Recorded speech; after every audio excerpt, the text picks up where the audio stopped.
Para começar, nós vamos começar então, né? Assim como a gente começa qualquer abordagem semiológica de qualquer sistema que vocês aprenderam na disciplina de semiologia, vamos começar pela identificação do paciente. A identificação do paciente, ela requer esses dados aí.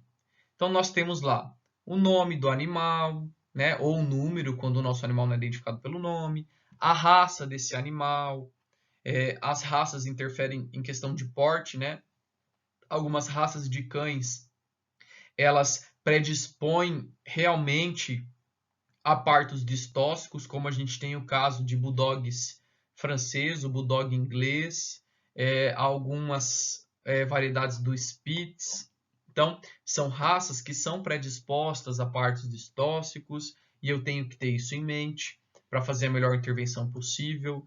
Eu já consigo prever a necessidade de uma cirurgia em algumas fêmeas dessa raça, por exemplo, quando elas chegam para mim em trabalho de parto distóxico, em trabalho de parto complicado, já há horas em que os fetos se apresentam em sofrimento, tá? Então, isso é um fator importante, principalmente em pequenos animais, onde a gente leva muito a raça em consideração durante a avaliação desse exame, a realização desse exame. O peso do paciente, né? Animais que se apresentam para a gente caquéticos, realmente, né, não tem condições de parir espontaneamente, porque se não tem nutriente, não tem energia para ele, imagina para o processo de parto, que requer o dobro, o triplo de energia para ela poder expulsar os filhotes, né, ou o feto, enfim.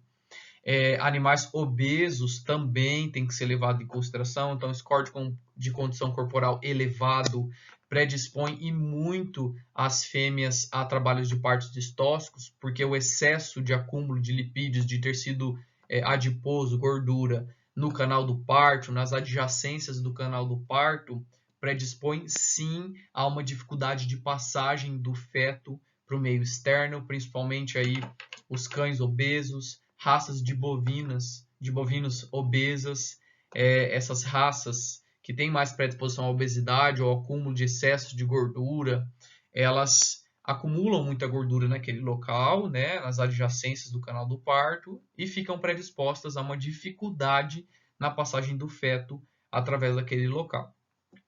A pelagem daquele animal apenas a título de identificação, não que isso interfira, né, no momento de parto, e a procedência, da onde esse indivíduo está vindo, né? Qual é a propriedade, para a gente tentar compreender também essa distância que ele percorreu até chegar ao nosso atendimento, ou enfim, só para a gente ter em mãos mesmo esse dado. Todos os dados de identificação são importantes, né? Lembrando que a gente está lidando às vezes com situações a campo, que a gente pode não ver mais aquele proprietário, aquele animal, e que esses dados acabam sendo importantes, até mesmo para as nossas cobranças e a título de controle dos nossos animais, né? Os animais que a gente já atendeu e tudo mais. Então isso é importante, tanto no ambiente hospitalar, quanto no ambiente, né, de campo, de situação aí de atendimento a domicílio. O controle sobre os nossos pacientes, o que já aconteceu na vida deles, desde que estamos acompanhando, tem a relevância aí num futuro momento que a gente precisar recorrer a esses dados, tá?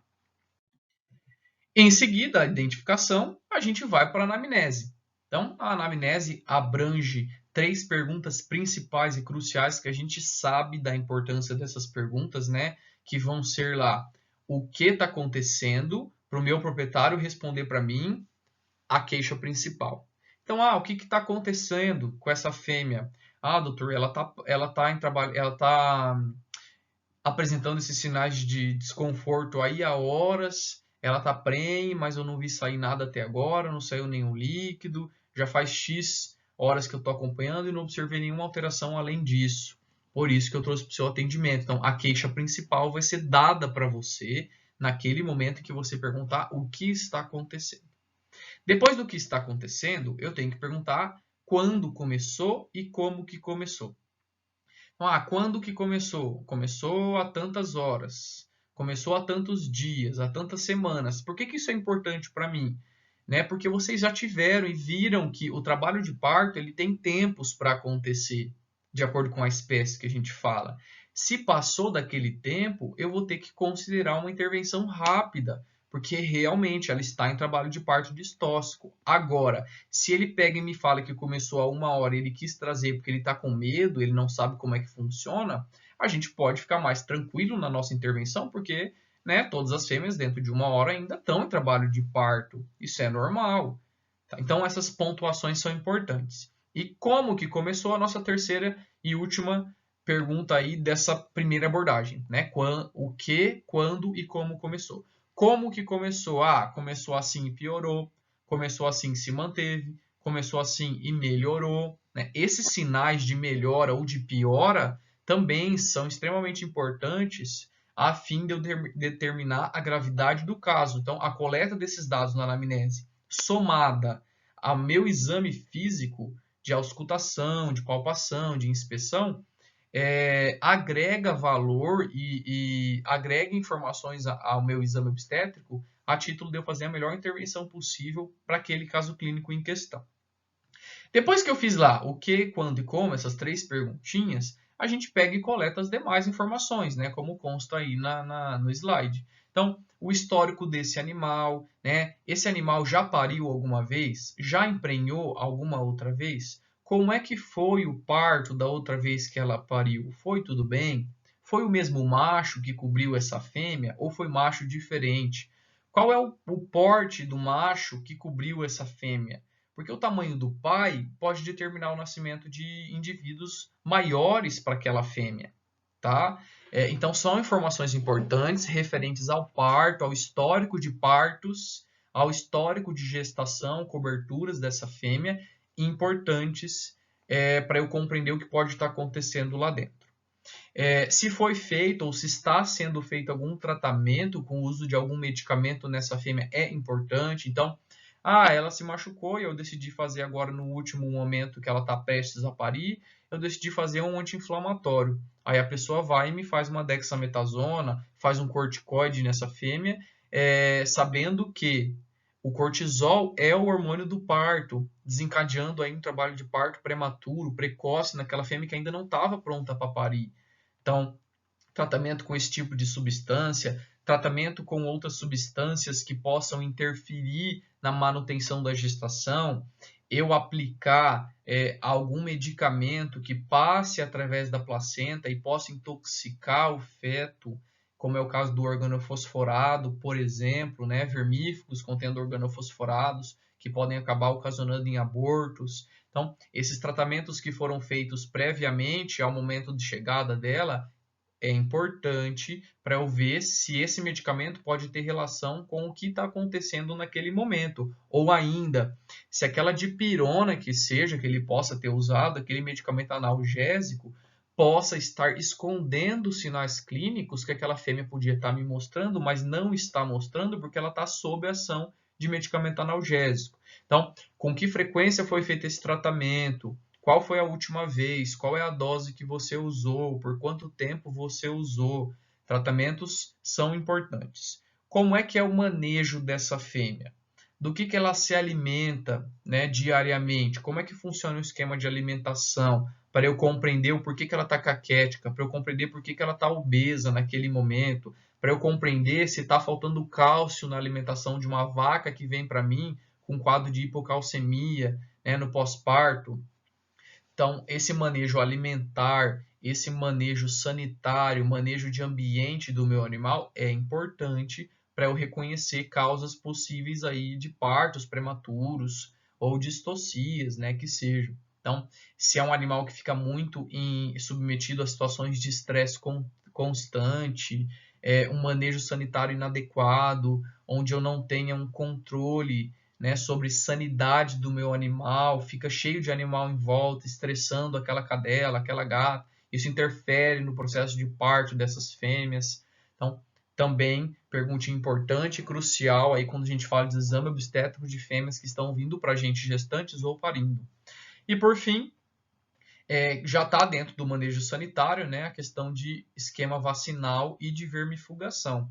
Então, vacinação é extremamente importante para as fêmeas gestantes, né, a nível de evitar quadros possíveis de abortamentos. A gente tem diversas doenças infecciosas que são grandes causadoras de perdas gestacionais, como as bactérias, principalmente a brucelose, a leptospirose. A gente tem vírus causadores de abortamentos, como é o caso de herpes vírus, em geral, podem causar abortamentos. Então, a vacinação é importante. Animais que não foram, que vêm com histórico para o nosso atendimento de não vacinação, eu já posso remeter o meu pensamento de que aquela causa daquele abortamento possa ter sido por conta de uma falha nesse manejo de protocolos vacinais.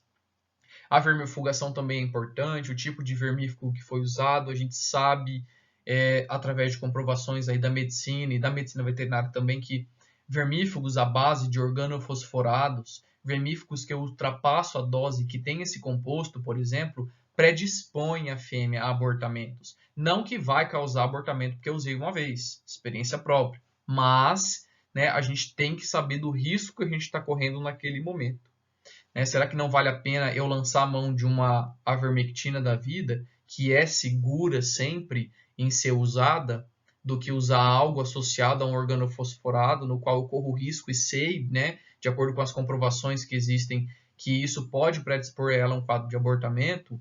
Existem também, né, comprovações da medicina de que o uso aí de vermífugos, tendo como base os benzimidazóis da vida, né, o fenbendazol, albendazol, predispõe também a teratogenias, né, a malformações congênitas. Isso na medicina, mas será que não cabe a nós também? Óbvio, precisam de mais estudos, mas eu não quero correr o risco. Então, o que é melhor usar para uma fêmea gestante? A vermectina acaba sendo o vermífugo de eleição.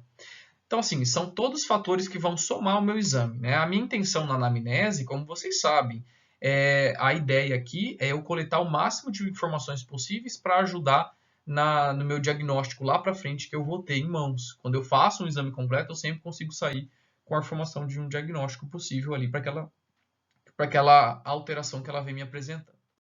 Bom, fizemos a identificação, fizemos a anamnese, vamos continuar com nossa abordagem de exame clínico obstétrico dessa fêmea. O exame físico geral é a nossa próxima etapa, né? Identificação anamnese a gente já faz ali. As perguntinhas da anamnese, algumas a gente acaba até fazendo em conjunto com o exame físico geral. Dependendo da gravidade do caso, eu não posso ficar perdendo tempo, ficar pensando que eu tenho etapa 1, etapa 2 e etapa 3. Então, muitas vezes, a gente está fazendo a anamnese e abordando já a fêmea através do exame físico geral. Então, no primeiro momento, o que eu tenho que fazer? Avaliar ela de longe através do método de inspeção.